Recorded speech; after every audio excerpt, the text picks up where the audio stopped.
సిద్దిపేటలో ఉద్రిక్త పరిస్థితులు. కాంగ్రెస్ వర్సెస్ బీఆర్ఎస్ పోటాపోటీ ర్యాలీలతో హై టెన్షన్ వాతావరణం నెలకొంది. పట్టణంలో ర్యాలీ నిర్వహించేందుకు మైనంపల్లి హనుమంతరావు నేతృత్వంలో డీజీపీ నుంచి అనుమతి తీసుకున్నారు. వారికి పర్మిషన్ మంజూరు కావడంతో ర్యాలీకి సన్నద్ధమయ్యారు.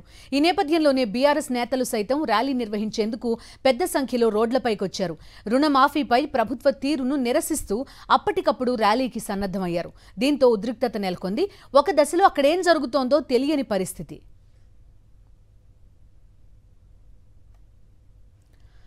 పోటాపోటీ ర్యాలీలతో పరిస్థితి చెయ్యి దాటిపోతుండటంతో పెద్ద సంఖ్యలో పోలీసులు సిద్దిపేటలో మోహరించారు.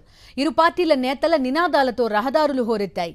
రాజకీయంగా కార్యకర్తలను వాడుకునే ప్రయత్నం బీఆర్ఎస్ చేస్తోందని కాంగ్రెస్ నేత మైనంపల్లి హనుమంతరావు విమర్శించారు. హరీష్ రావు కల్వకుంట్ల కుటుంబంపై పోరాడతామన్నారు.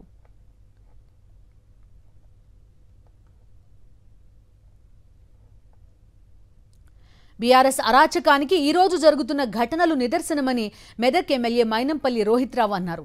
కావాలని విధ్వంసం సృష్టించే ప్రయత్నం చేస్తోందని ఆరోపించారు. కావాలంటే వారు ర్యాలీలు మరో రోజు నిర్వహించుకోవచ్చని సూచించారు. తాము ర్యాలీకి ముందస్తు అనుమతి తీసుకున్నామని స్పష్టం చేశారు. వాళ్ళు ర్యాలీ తీయాలంటే రేపు కూడా తీసుకోవచ్చు, ఎల్లుండి కూడా తీసుకోవచ్చు. మేము తీసినప్పుడే వాళ్ళు తీయడం అంటే వాళ్ళ ఉద్దేశం మీరు అర్థం చేసుకోవచ్చు. అంటే డిస్టర్బ్ చేసే ప్రయత్నం. ఇది మా కార్యక్రమం. మేము ఫస్ట్ డీజీపీ గారికి పర్మిషన్ పెట్టుకున్నాం కాబట్టి, మాకు పర్మిషన్ ఉంది కాబట్టి వాళ్ళకి ఇవ్వట్లేదు. వాళ్ళు నెక్స్ట్ డే పెట్టుకోవచ్చు, ఏ రోజైనా పెట్టుకోవచ్చు. This is the democratic country. ప్రపంచంలోనే అతిపెద్ద ప్రజాస్వామ్య దేశం. ఈరోజు హరీష్ రావు ప్రజాస్వామ్యం గురించి మాట్లాడే అధికారం, నైతిక హక్కే లేదు. పోటాపోటీ ర్యాలీలతో ఉద్రిక్త పరిస్థితులు మరింత పెరుగుతుండటంతో పోలీసులు ఇరు పార్టీల నేతలను అదుపు చేశారు. పోటాపోటీ ర్యాలీలతో రహదారులపై వాహనాల రాకపోకలకు అంతరాయం కలిగింది.